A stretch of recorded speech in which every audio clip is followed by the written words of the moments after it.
రేపు భద్రాచలం రామాలయంలో సీతారాముల కళ్యాణానికి సర్వం సిద్ధమైంది.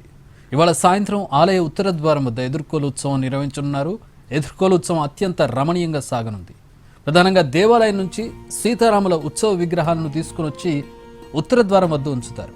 ఈ సందర్భంగా రామయ్య గురించి, అదేవిధంగా సీతమ్మ గురించి అర్చకులు రెండు వర్గాలుగా విడిపోయి వర్ణించే తీరు అత్యంత రమణీయంగా ఉంటుంది. సీతారాముల గురించి పొగడ్తల వర్షం కురిపిస్తారు. ఓవైపు అయ్యవారు, మరోవైపు అమ్మవారిని కూర్చోబెట్టి ఈ కార్యక్రమాన్ని నిర్వహిస్తారు. ఇక రేపు మిథిలా స్టేడియంలో శ్రీ సీతారాముల కళ్యాణం జరగనుంది. రాష్ట్ర ప్రభుత్వం తరపున ముత్యాల తలంబరాలు, పట్టు వస్త్రాలను సమర్పించనున్నారు. తర్వాత మాడవీధులకు శంకుస్థాపన చేయనున్నారు. మాడవీధుల విస్తరణ కోసం ఇప్పటికే 34 కోట్ల రూపాయలను విడుదల చేసింది రాష్ట్ర సర్కార్.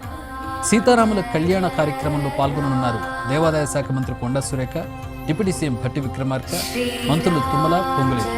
మరోవైపు రేపు కళ్యాణోత్సవానికి మిథిలా స్టేడియంలో అన్ని ఏర్పాట్లు పూర్తయ్యాయి. భక్తులకు పంచేందుకు 200 క్వింటాళ్ల ముత్యాల తలంబరాలను సిద్ధం చేశారు అధికారులు. భద్రాద్రి రాములూరి కళ్యాణానికి కొబ్బరి బొండాలు సిద్ధమయ్యాయి. కోనసీమ జిల్లా నుంచి భద్రాద్రికి కొబ్బరి బొండాలు వెళ్లనున్నాయి.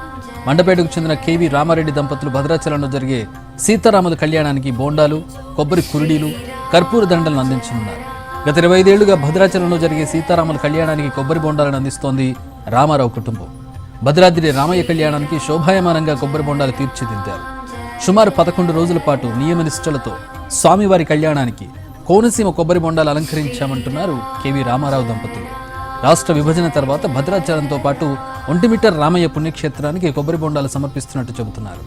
ఆ భద్రాచలంలో జరిగే సీతారామవారి కళ్యాణానికి ఆ కళ్యాణం జరిగేటప్పుడు శంకు చక్రనామం కొబ్బరి బొండాలు అలంకరణప్రాయంగా చిత్రించి 25 సంవత్సరాల నుంచి ఈ సంవత్సరం 25వ సంవత్సరంలో అడుగుపెట్టడం జరిగింది.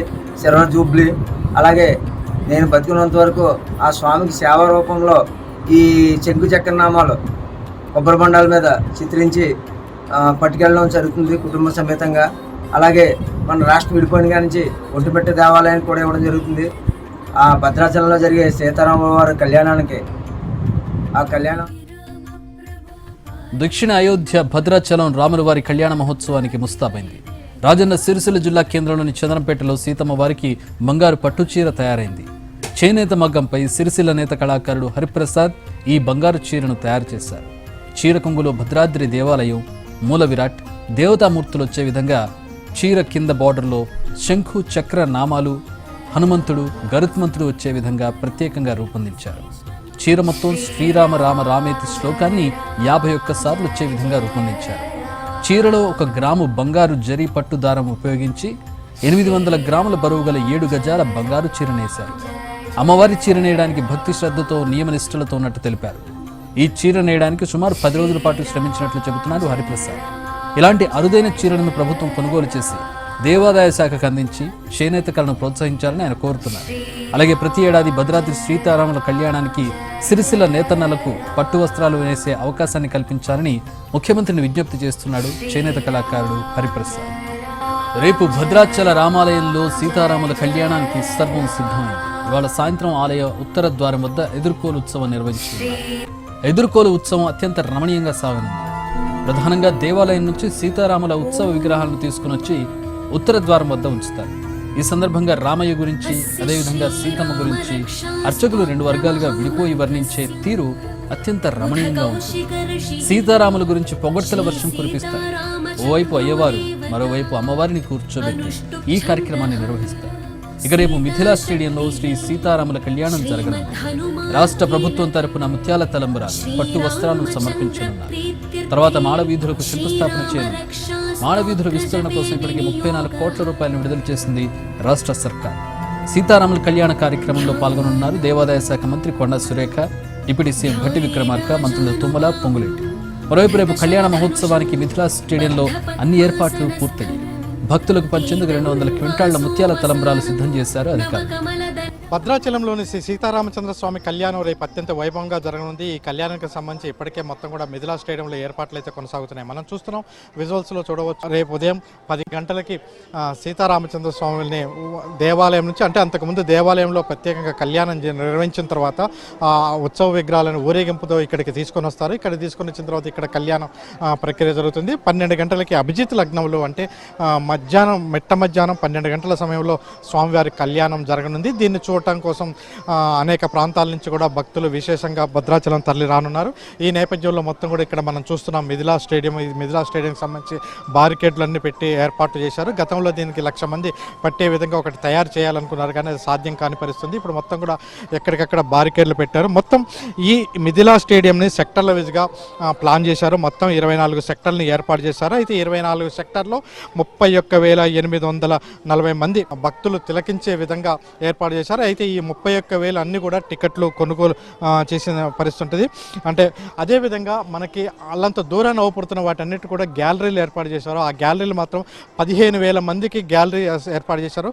ఆ గ్యాలరీలకు మాత్రం ఉచితంగానే ప్రవేశం కల్పిస్తుంది. మిగతా అన్ని గ్యాలరీ అంటే సెక్టార్లకు మాత్రం డబ్బులు చెల్లించి తీసుకోవాల్సి ఉంది. ఆన్లైన్లో మొత్తం కూడా విక్రయాలనేది చేపట్టారు. అయితే దీనికి సంబంధించి దాదాపుగా 8 ఏళ్ల నుంచి అప్పుడున్న ముఖ్యమంత్రి కేసీఆర్ భద్రాచలం రాలేదు. అయితే ఈ సీతారామచంద్రస్వామి కళ్యాణానికి రాష్ట్ర ప్రభుత్వం నుంచి పట్టు వస్త్రాలు, ముత్యాల తలంబ్రాలు తీసుకొచ్చే సాంప్రదాయం మొదటి నుంచి కొనసాగుతుంది. ఆనాడు నైజాం సర్కార్ నుంచి ఇప్పటి వరకు కొనసాగుతున్న విషయాన్ని తెలిసిందే. అయితే ఈసారి ముఖ్యమంత్రి రేవంత్ రెడ్డి దంపతులు రేపు ఈ కార్యక్రమానికి రానున్నారు. దానికోసం సెక్టార్ల వైజ్గా ప్రత్యేకంగా విభజించారు. ప్రధానంగా భద్రతా చర్యలు కూడా ఈసారి ఎక్కువ చేసుకున్నారు. ప్రధానంగా ఈసారి మాత్రం ఎక్కువ సంఖ్యలో అంటే భక్తుల కోసం, సామాన్య భక్తుల కోసం ఎన్ని ఏర్పాట్లు చేశామని చెప్తున్నప్పటికీ ఈసారి మాత్రం విఐపి భక్తులు ఎక్కువగా వచ్చే పరిస్థితి కనబడుతుంది. అందుకోసమే విఐపి సెక్టర్ని అంటే సీఎం సెక్టర్ని అంటే గతంలో చాలా చిన్నగా ఉండేది, దీన్ని చాలా పెద్ద స్థాయిలో పెంచడం జరిగింది. ఎందుకంటే ఎమ్మెల్యేలు, ఎమ్మెల్సీలు, అదేవిధంగా జ్యుడిషియరీకి సంబంధించి వీళ్ళందరూ కూడా ఇక్కడికి ఎక్కువ మంది వస్తామని చెప్పడంతో దీన్ని ఎక్కువగా అంటే ఈ సెక్టార్ని భారీగా పెంచడం జరిగింది. ముఖ్యమంత్రి రేవంత్ రెడ్డి కోసం, అదేవిధంగా డిప్యూటీ సీఎం బట్టి విక్రమార్క కోసం 2 ర్యాకులు కూడా ఏర్పాటు చేశారు. అదేవిధంగా పెద్ద సంఖ్యలో భక్తులతో పాటు ఎమ్మెల్సీ వీళ్ళందరూ కూడా వస్తున్న నేపథ్యంలో జ్యుడిషియల్ సంబంధించి కూడా ఎక్కువ మంది వస్తామని చెప్పారు. ఇప్పటికే ఐఏఎస్, ఐపీఎస్ అధికారులు కూడా చాలామంది వస్తున్నట్టుగా జిల్లా కలెక్టర్కి, అదేవిధంగా ఈవోకి సమాచారం ఇవ్వడంతో దానికి సంబంధించి ఏర్పాటు చేశారు. సీఎంఓ, డిప్యూటీ సీఎం వచ్చిన తర్వాత సన్నబియ్యంతో వండిన భోజనాన్ని కూడా ఇక్కడ ఒక గిరిజన కుటుంబంలో కూడా సీఎం రేవంత్ రెడ్డి అంటే భోజనం చేయనున్నారు. ఈ నేపథ్యంలో ఎక్కువ మంది భద్రతా బలగాలను కూడా ఈ మిథిలా స్టేడియంకి, అదేవిధంగా భద్రాచలం మొత్తం కూడా భద్రతా వలయంలోకి ఇప్పుడు వెళ్ళిపోయిందని చెప్పవచ్చు. ఎందుకంటే సరిహద్దులో ఛత్తీస్గఢ్ ఉండటంతో, నక్సల్స్ ప్రభావిత ప్రాంతం ఎక్కువ కావడంతో ఎక్కువ పోలీసు భద్రత కూడా ఎక్కువగా చేశారు. మొత్తం మీద మిథిలా స్టేడియంలో రేపు జరగనున్న కళ్యాణానికి పూర్తి స్థాయి ఏర్పాట్లు అయితే ఇక్కడ జరుగుతున్నాయి. కెమెరా పర్సన్ పృథ్వీతో భూపాల్, ఎన్టీవీ, భద్రాచలం నుంచి.